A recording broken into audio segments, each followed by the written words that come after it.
Are we ready? Mm-hmm.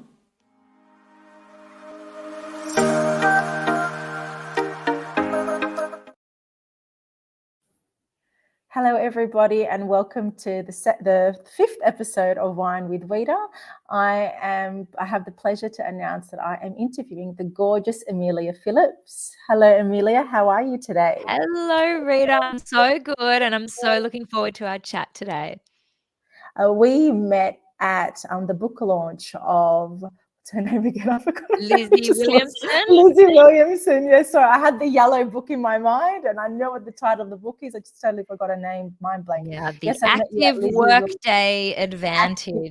Advantage. Such a great book for anyone that's wanting to turn their workspace into a health space and, you know, get a little bit more movement throughout their day in a really achievable way. It was a great book launch, wasn't it? It definitely was, and it taught me some sort of little strategies to encourage parents to just move their body, and it also changed my perspective of what exercise is about, and especially being a mother, how we can look after ourselves amongst all the manic of motherhood and parenthood. Absolutely. You do not need a 1.5 hour block in a day to exercise. Those snackable 2-minute moves that Lizzie talks about are super, super powerful. In fact, there was a research paper that came out only last week that showed that doing 10 chair squats, so literally getting up and down from a chair 10 times every hour for 8 hours in a day, is more metabolically beneficial than a 30-minute walk. That's so interesting. And I guess this is where your expertise and your insight will come in. How can parents, especially with young children, implement exercise that is also good for their physical health, but also mental health? What are the benefits of that? Yeah, it's so, so important. And the great thing, as all the parents out there will attest to, is that young kids do get you active because you are running around the whole time. So that's great. And that's usually helpful. But for a lot of people, it has actually come with a sacrifice because they are not able to get that workout in that they used to prioritize. So for me, it actually starts it starts before the baby's born. Obviously, people who are regular exercisers before, you get this period throughout the 9 months of pregnancy where a lot of people, for whatever reason, the exercise drops down. Some they have to, some it's more of a choice, and I really do encourage exercising right through pregnancy. But it starts with the newborn, and here's where you've got to balance out best practices, because a lot of best practices say the baby should always sleep in the cot. One massive tip I have for anyone out there that's planning on having more children is that first sleep of the day, do it in the pram. Because when you get that newborn and they can sleep anywhere, you can take them to the noisy restaurants, get them in the pram for that 8 a.m. first sleep of the day and get out the door, because that sets off a fantastic pathway of activity in the morning. And usually the babies then get used to being outdoors, and you can go for a really lovely walk and hopefully a coffee. You get that beautiful vitamin D, you get looking up into the sky. So that would be one tip. And then it really is this concept of prioritizing yourself. And that's where a lot of us do fall short, where we don't want to take our kids to the creche because we feel like, well, if we're not working, then we should be spending this time. I mean, I've got 4 kids now. I can tell you that Charlotte still to this day talks about her gym creche sessions, where we would go to the creche, and, the first few times she cried when I dropped her off, and I felt like the worst mum in the world. But then she loved it and loved little Sophia, and then we'd go for our baby Chino afterwards, and I got my workout in. So it really is just about not feeling guilty about making that time, and then finding something that works and that fits in for you. Other people love doing home workouts. Personally, for me, I used to love getting out of the house and just having that change of scenery, seeing a few people. So yeah, they're just a few tips to get more active. And it's interesting because it all comes back down to routine, and setting that routine and that tone for the day sets off how your day will be, right? Wake up 8 o'clock, go for your walk, have that baby Chino with your daughter or your child, and then your day on the tasks that you unfollow. What other benefits, especially when you said you have 4 children, how did you manage that? It's very challenging just to take 2 children for a walk. How did you manage 4, and what exercises did you implement to ensure that you were putting your needs first and prioritizing you to become a better parent too? Yeah, well, definitely the double pram was a big one, or I had the pram and the stroller, the side-by-side one, and I did a lot of research to find the one that worked for me, which was, is it the mini jogger? Anyway, it was the narrowest side-by-side one. So that was big. So often when I had 3 really little ones, because I had 4 kids in 5 years, so it was bang, bang, bang, bang, no twins in there, just I was like an accordion, out and in, out and in. And so I would often have 1 on the papoose and then 2 in the pram, or in the side by side. And look, they all just had to tag along basically. And then same with the creche, they'd all go to the creche. So I would just do, and then by the time the 4th came along, some were at daycare and preschool, so there was always a little bit of movement. And it just became exactly like you say, part of the routine. And I would do it even if I was exhausted. And it was actually one of my members on my online program that taught me this lesson. And this was before I had children, and I never forgot what she said. She used to wake up at 4:30 in the morning and do her 1-hour class before her kids woke up at 5:30. So she'd go down into their lounge room and do this online workout. And I was like, are you mad? Like, you're a sleep deprived mum. She said, I know I'm going to be sleep deprived no matter what. She said, I'd rather be sleep deprived and fitter and healthier than exhausted. And she said, you know, the other crazy thing, the days that I do that are the days I have more energy. It's interesting you say that, because I started waking up around 4:30 to go training, and I have quite an extensive caseload that are physically demanding, but I find I have more energy and a better cognitive function because I exercise in the morning, and I'm a better therapist and a better mother because I've just taken that time out in the morning as well. Even though 4 o'clock in the morning is manic, but it's just that 1 hour that sets the tone for my day and really makes me a better version of myself. Yeah. And it doesn't have to be 4:30 in the morning, but it is crazy how many people do actually, alarm goes off at 4:30. Whatever that is for you, or for a lot of mums with younger children, that 9:30 time slot is a great one as well. But it is about finding a realistic spot. For example, it's more realistic that I exercise at 4:30 a.m. than it is at 6 p.m. Like, I think the people that train in the evening, I've never been an evening trainer. I rather get the monkey off the back and get it over and done with. But lots of people love to, bookend the end of their day with a great session. So that's why there's not a one size fits all. It's whatever works best for you, right? And for your family. Mm-hmm. What I'm particularly interested in is you researched a paper about the impact of exercise on a mother's mental health. Yes. What was the outcome of that study? And I guess mothers of individuals don't really focus on their mental health because they always put their needs to the side, but I'm noticing it needs to be a priority for overall wellness alongside physical health. What was the outcome of your study? So interesting.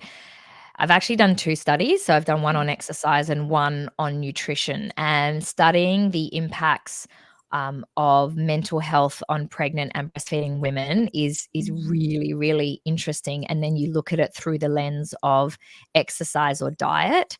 So what it shows for both of them is that it's significant. And in fact, in some cases, way more significant than a dose response with SSRIs or medication. Okay, so both exercise on its own or improvement in the quality of your diet. So in the diet study that we did, we were looking at fruit and vegetable consumption. So we were looking at essentially number of serves of fruit per day, number of serves of vegetables per day. And it might seem obvious to you or to the general public, but it's great to see the data showing that the higher the quality of a pregnant or breastfeeding mum's diet through consumption of fruit and veggies, the lower the incidence of reported psychological distress.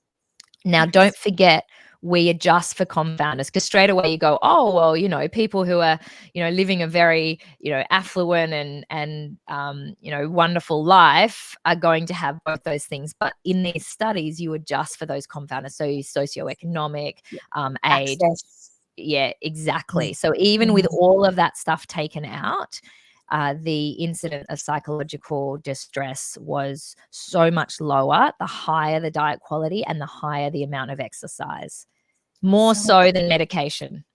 Interesting. And so was that the same outcome for after pregnancy as well, for breastfeeding mothers? Correct. Yes. Interesting. And I guess we're all about modeling healthy eating and wellness, so then our children learn from that. Interesting. Yeah. Yeah. Now, Without a doubt. Without a doubt, right?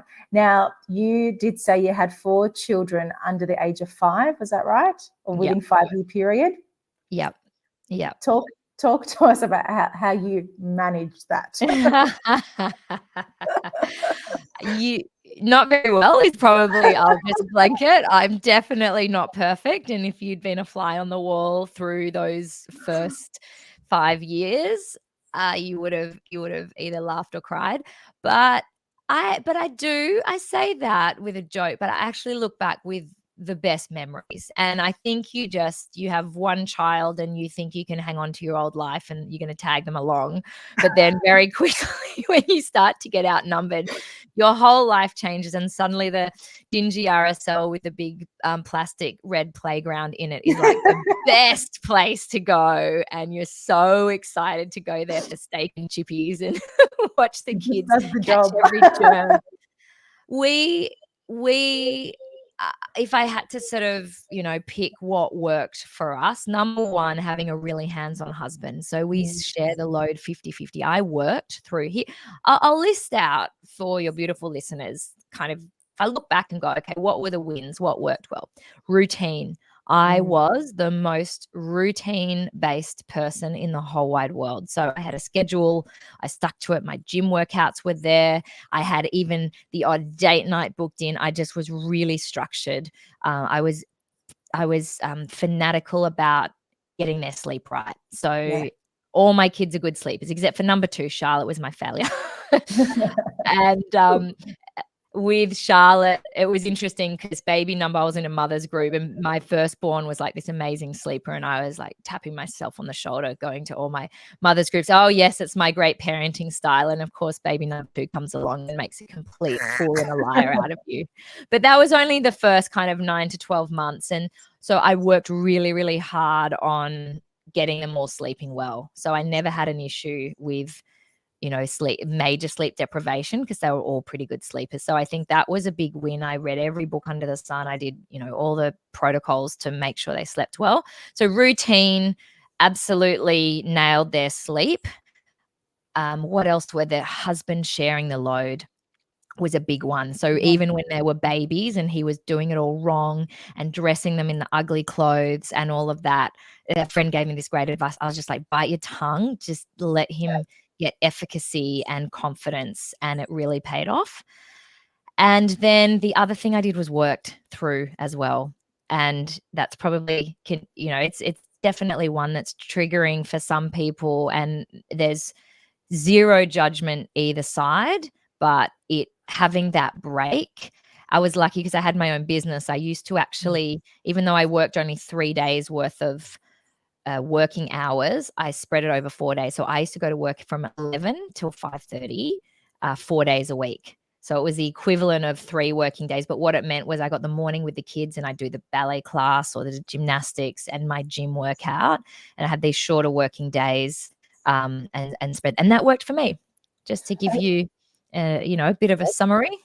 And it also gave you a sense of identity as well. Like, you are a mum, you're a wife, but also you are something else. And that allows you to, I guess, feel empowered and pursue other goals that you want for yourself, which I feel like many mothers don't do because they get lost in the whole motherhood, raising children rut.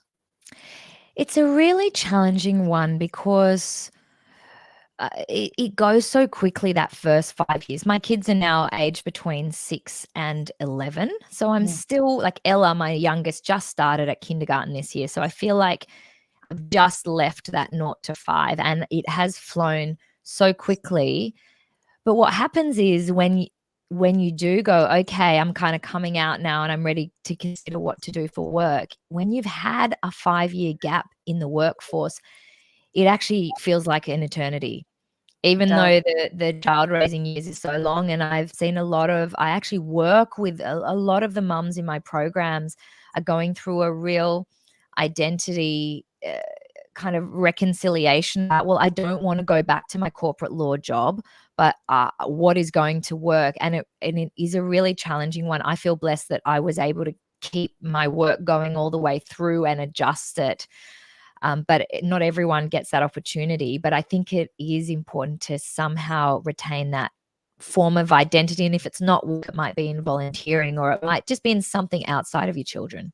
Yeah, and I guess it also between, like you, as you mentioned, the 5-year gap, and that it feels like an eternity, but it's also a blessing in disguise where mothers can have a sense of self-discovery. If that wasn't my life for me, what's now for me? Whether they go down a new career path or something that resonates well with their new life of motherhood, or the working a different hourly rate, different hours, would be a nice learning process for them too. It's really interesting. There's actually this phrase that's been coined. I don't know if you've heard of it, called matrescence. No. Okay. Oh, it's so interesting, and there's research behind it. Let me explain it to you, and I've got a great podcast episode on it as well on my podcast, Healthy Her. Okay, so you've got adolescence. There's basically 3 key times in a woman's life where she has the most neurological adaptation, so where her brain changes the most drastically. So one is between the ages of 0 to 3, and you can talk to that a lot. That's where the synaptic pruning and blah blah blah. It's like, the brain is like a bonsai tree, and every day your life experiences are snipping away to see what that tree is getting shaped like. So the second period of major neurological adaptation is the teenage years, is adolescence. But what the research has shown, and it's only very new research coming through, like in the last 5 to 8 years, is that neurologically during the 9 months of pregnancy, but interestingly during that first 12 months post baby, there's another phase of major neurological adaptation. And this is this concept of baby brain. And the researchers were going, well, these women are reporting that they're feeling like they're literally losing brain cells. But what they discovered, which I just find really empowering, I get goosebumps when I think about it, this synaptic pruning is actually turning us into a sniper. So what it does is it absolutely zones in on our empathetic neural pathway. So our ability to read other people, our ability to sense moods. And what's so interesting about that is because that's what creates the bonding. So, from an evolutionary perspective, we want women to be in tune with their babies, but this, has a great halo effect where it makes us like a sniper. And what it also does is it makes us able to multitask as well, where we're able to kind of have lots of different things going on, but it reduces spatial. There were two. I'm going to put me on the spot here, but I think it was spatial awareness and also things that kind of require that logical forming of sequences, basically kind of maths and map reading. And I thought that basically described my brain, because I could tell you the woman across the room is having a bad day. I can feel it energetically. But could I navigate myself from A to B with Google Maps when I'm sleep deprived, or, do a simple maths equation? No. So I think it's really important that we recognize matrescence. We have to treat ourselves a little bit like an adolescent, and that's just the neurological adaptation. Throw the roller coaster of hormones in that as well, and that's why we just often feel like a loss of identity, because not only has our lifestyle changed, but also the way we feel has changed, a bit like a teenager. And I think when we recognize that, there's hopefully a lot more empathy and understanding that we're not going mad. Patience on yourself and kindness, that something's going on here, be kind and just allow the process to lead its way, right? Yeah, absolutely. Absolutely. Now, you described your first 2 children. The first one slept really well. The second one put you out. Please, I would love to know more about when Angus, your child, was diagnosed with a vision impairment, and how that may have rocked the system a bit for you, and how did you manage those challenges, particularly with other children involved? Yeah. I'll never forget the morning I'm like literally closing my eyes. I'm in our houndstooth chair at home. I've got the Lockie, who would have been, I guess, 2 and almost 3, and Charlotte, when Angus was born, was like 20 months. So we've got a Angus, 3-year-old yeah. and I've got a 3-year-old Lockie. I've got a Mhm. 20-month-year-old Charlotte, and they're just in the lounge room running around at my feet. And I've got a 2-week-old Angus on the boob, sitting in this chair. And, you know, he was the fattest baby. Oh my God, he was such a chubber. He was 4.5 kilos. So this big baby. And I was feeding him. And you know how newborn babies have really dark, dark blue eyes? Mhm. Well, the way his head was positioned with his chin right down on the boob, when he looked up at me, I could really see the bottom of his pupil. Mm. And I looked, and it was completely misshapen. And I stared. And so imagine you've got the iris, which is the blue part, which was Really. a really, really deep ocean blue. And then you can just make out the black pupil. Well, instead of the black pupil being a perfect circle, it was shaped like a keyhole. It's what we call the tiger's eye now. And I'm just like, what the hell? And the doctor missed it in the hospital, and all those checkups that they get, no one picked it. And of course I start Googling, and then there's this thing called coloboma. I'd never heard of it before, but then associated with coloboma was this insane genetic disease called charge. And it was wet charge, and it was an acronym, major disability, all these things, deafness, blindness. And straight away Dr. Google was telling me my child had charge. Luckily he didn't, but it obviously took me a few weeks to get into the ophthalmologist to diagnose the coloboma. And it's basically a hole. And so he essentially has 3 holes in this in his One eye? one eye. The other eye's fine. So they have a hole. His, you can see it in the pupil, but then at the back in the retina and the optic nerve, there's also a hole there as well. And so and silly me, I went on my own to Macquarie Street in the city with him in the papoose, and he was, a couple of weeks old at this point, and I thought I'd be fine, but of course I just was an absolute mess when he told me. He said, your son is probably going to be quite severely vision impaired. We won't know. We're going to go, and you've got to get his heart, everything that closes at 6 weeks gestation, the whole body closes in on itself. So all the other organs that close in on themselves, like the eye does, could all have been impacted. That's what a cleft palate is. Yeah, It's where yeah, something goes wrong. I'm blaming myself because I was at the snow at 6 weeks gestation, was at the altitude. I did ski. I had a glass of wine. It's all my fault. But look, the good news is, fast forward, we had to patch his eye for his we had to cover the good eye every day for 2 hours with a patch, which was a nightmare. We had to do that for 4 years. It was an absolute nightmare. He hated it. And the good news is, he is vision impaired, but it wasn't as bad as we thought it would be. And he's, he seems to be okay. Talk to me through when you said you had gone to Dr. Google. What feelings were you going through there? Because a lot of the listeners are at that initial identity stage of, oh gosh, my child doesn't display eye contact, or my child isn't interacting, and they just go to that. And autism pops up, for example. How did you feel in that moment? And what recommendations would you give to parents just to soothe their anxiety and their concern? I think the first thing is to reassure yourself that no matter what, things are going to be okay.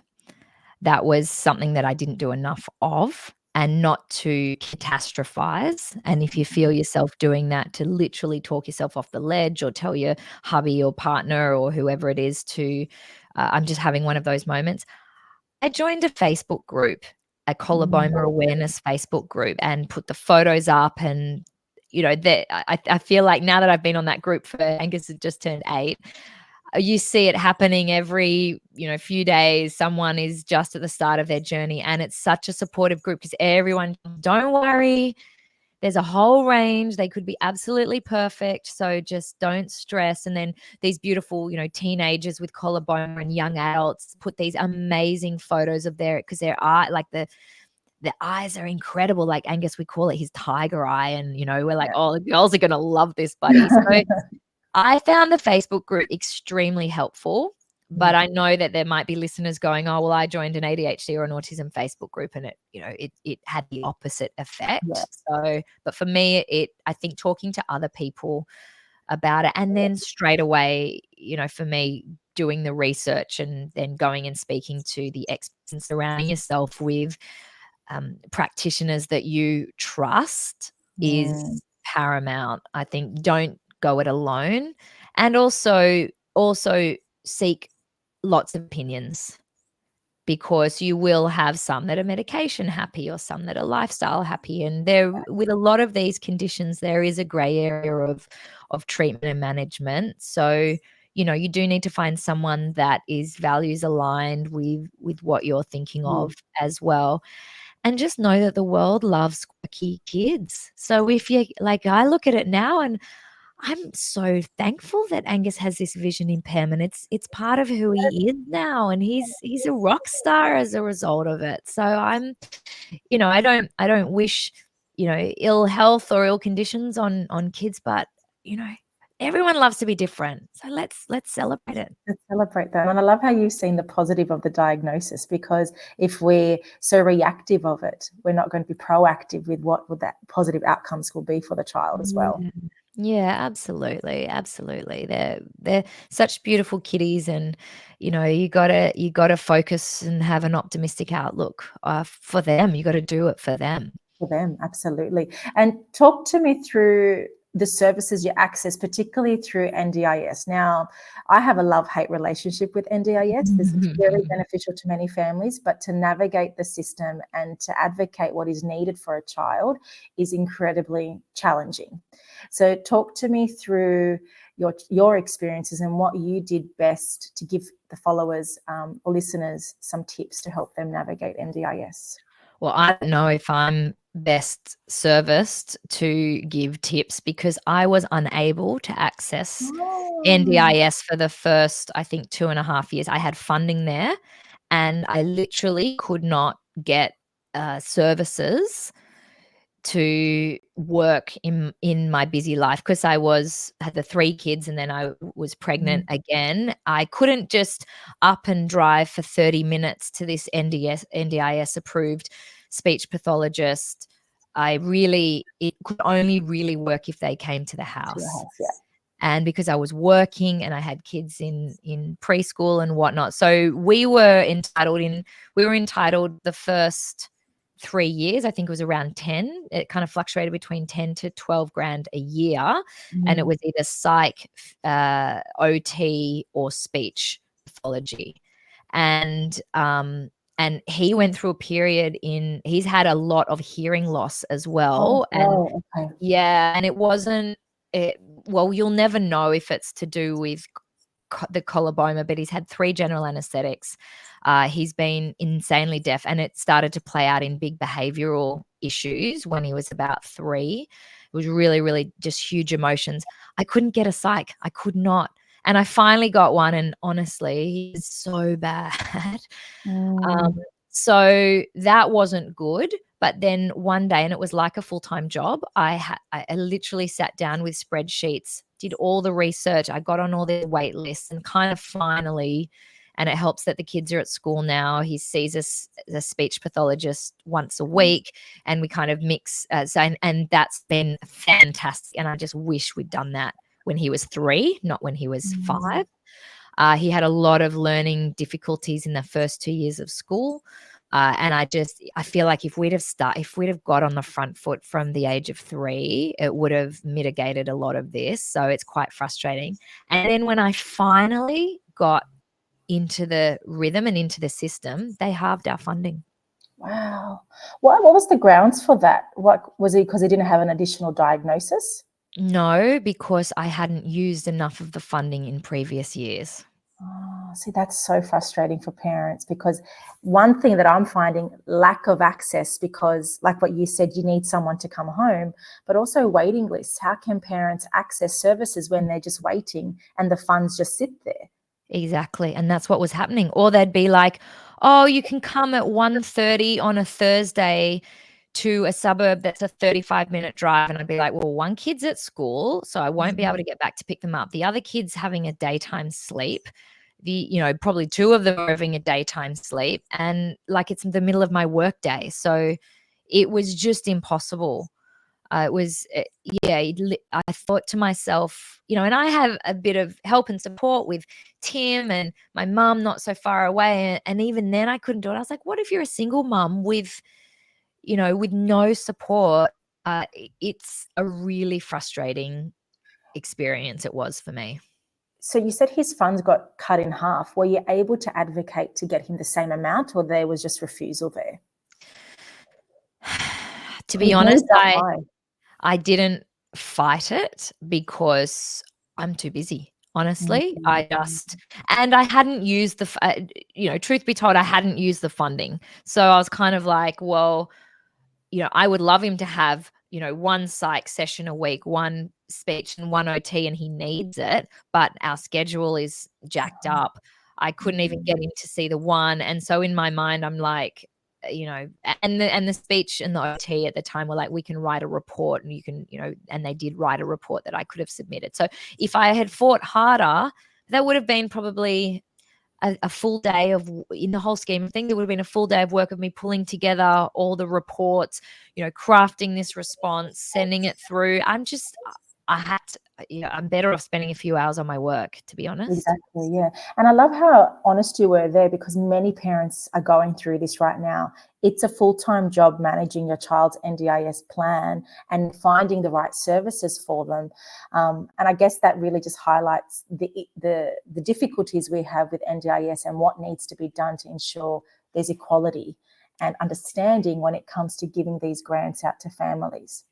Yeah, and it's funny because the one real paradigm shift was when I came across a company. Can I say company names here? You're not like Absolutely. affiliate or anything, No, which no, no. which was called Bloom Healthcare. And it was Mm. that day when I was like, you know what? Angus is so bad. He needs help. I need to just wipe my slate clean. And that was when I did the spreadsheets and all that. And I came across this company called Bloom Healthcare, which was NDIS specific and services that were not home delivery, home visit services. Yeah. Yeah, and they were fantastic. They're not cheap because he charges you for the hour of their travel time as well as the session. But because I was desperate, and it's NDIS funding, I'm like, if it means I have to pay double through the NDIS, like, they need to offer more local services, then I won't pay the Mm. double. And that was great because I was able to then access an OT that came to the house every Tuesday afternoon at 4 o'clock. Angus loved Amlin. He was just wonderful. And that was a real shift for me. And I kind of thought, why aren't there so many of these businesses popping up?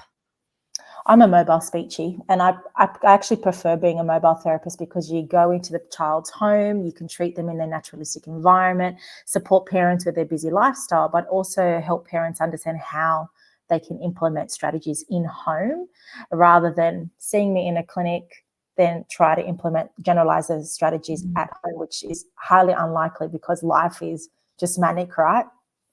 Can you come to my house? I'll bring a wine or have a wine with Rita. Be like, Angus, you're fine. You're fine. You go You're over there. fine, I you're need fine. I It's need some therapy. Amelia and Rita time. No, but it's really, I just love how you tapped into that, because it's a struggle that many parents encounter, and it raises red flags for me with the system, and that we need to make change with accessibility and being flexible with the funds as well. But why do you not see more speechies doing that? Like, is there a shortage of speech pathologists? There is. I think across all allied health industries, there's a mammoth shortage, but also waiting lists are huge. Well, I think there's. here's a fun fact. When I was in year 12, I wanted to be a speech pathologist. I went and did my Ah, year 11 and year 10 work experience was in speech pathology, but the TER was so high, like high 90s at the time. nice. Yeah. I didn't get a high enough mark to get into it. I wonder if it's the same now. Like, why would the barrier to entry be so high? Well, back in my day, so over 15 years ago, I went to Sydney Uni and I did the hearing and speech science degree. And then once I graduated from that, I enrolled into the speech pathology degree. And I think the hearing and speech science degree was about a UAI or ATAR, I don't know what they call it now, of 84. And so I did 2 degrees over 6 years as opposed to 1 year, as opposed to 4 years. But since then, I think an additional 4 universities now offer speech pathology. Oh, okay. Well, that's Yeah, so good. back in my day it was Sydney, Macquarie. It was only Yeah, I Sydney and remember that. Macquarie. Yeah, Yeah, only I Sydney and remember that. Macquarie. Okay. Oh, well, that's good to Yeah, hear because it's so important, and there's some really great not-for-profits that are championing the importance of getting on top of this early intervention and this yes. concept of, I know one charity, I think it's Thrive by 5. I think it's Twiggy Oh, Forrest's wife who set up that's this 5 by 5. charity, and it's all about that because the research is so powerful that if a child has reached certain milestones by the time they go to school, by the time they're 5 years old, the research around their kind of health and academic trajectory is fantastic. But when a child starts off behind at school already, trying to make that up is a lot harder. And so it's this concept of this early intervention, which I just feel so frustrated that I wasn't able to access the way that I should have been able to. And I do this day. He struggles. He's in year 2. He's in, writing recovery and none of my other all my other kids are super bright and off and running. And I look at him and go, are you like the missing middle? Is it because you're the third child, or is it because I didn't put enough attention into this? And yeah, I just think, why was it so hard? And I guess we have to just raise awareness that early intervention and play treatment with young children is vital, Mm, especially when a child is diagnosed so young, so we can reduce the likelihood of a child having those difficulties when they start school. But the mm, later they start services, as you said, the more challenges they mm. are likely to face. But I guess we don't want to work on the what ifs, Amelia. You've spoken so highly about what positives he brings, and yes, there are challenges, but you are on top of it with the services that he's accessing to make him a better version of himself too. And also, he was almost 6 when he started kindergarten, and he's just turned 8. So and he is cooking with gas now. And even though he is in the reading recovery and he's never gonna be that top student in the class, he has so many friends. He is the kid that makes everyone laugh. We do not laugh harder with any other child than Angus. And so even though, there's these challenges that he has, I also look at him as a well-rounded child, and I'll be like, mate, you're gonna be a YouTuber, or you're gonna be, a comedian or something. You might not be, on the Nobel Prize list, but that's okay. You'll be fine. And so it's only been a couple of years, which is nice. I feel like sometimes I remember when he was 4 and 3 and in that really volatile stage. And I just thought, oh my gosh, he's going to end up an axe murderer or in jail or something like that. And I'm already out the other side going, no, You've changed your he's fine. perspective. Yeah. Maybe ask me again in 7 years when he's a teenager. When as a And teenager. yeah, let's do that again. And I might really need that wine. Yeah, exactly right. Well, Amelia, thank you so much for your time this morning. I sincerely appreciate it. You've really discussed the importance of advocating for your child, the need for early intervention, but also seeing the beauty of your child's diagnosis and how their difference makes them beautiful and how it makes them more unique, which I feel many parents are trying to adapt to that, especially when they have expectations on what they believe is right for them. Oh, my absolute pleasure. And thank you for all the amazing work that you do. And speech therapy, because 3 of my kids have been through various forms of speech therapy, I absolutely love. I actually find it a really bonding experience with the kids. So don't think of it just as this chore or this job. that we have to do with our kids. It's actually a really beautiful opportunity to get into their world and to work and play with them. So yeah, I love what you're doing. Well done. Definitely. It's all about connection and creating the environment to support communication.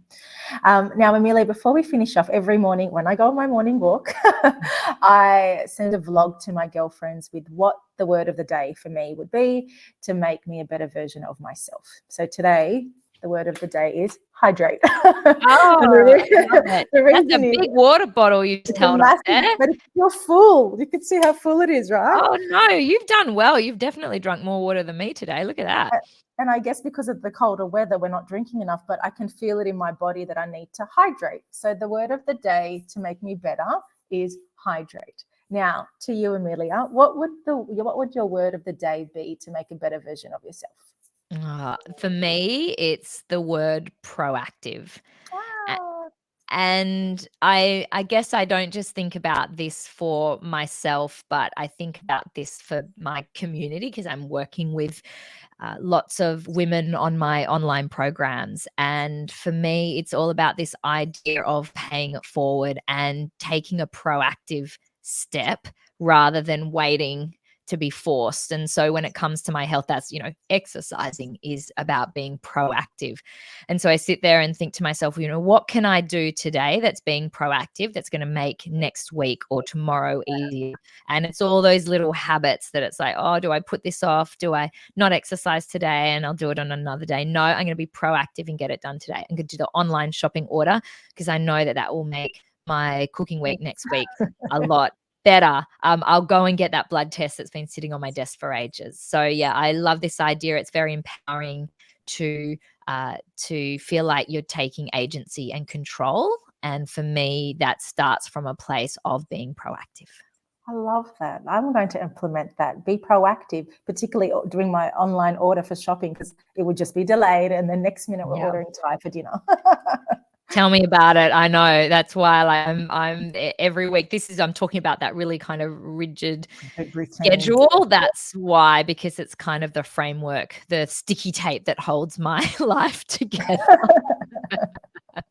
Well, thank you so much again for joining on Wine with Rita. And I love your Healthy Her podcast. I actually listened to Judy King the other day, which I found incredibly useful. It was amazing.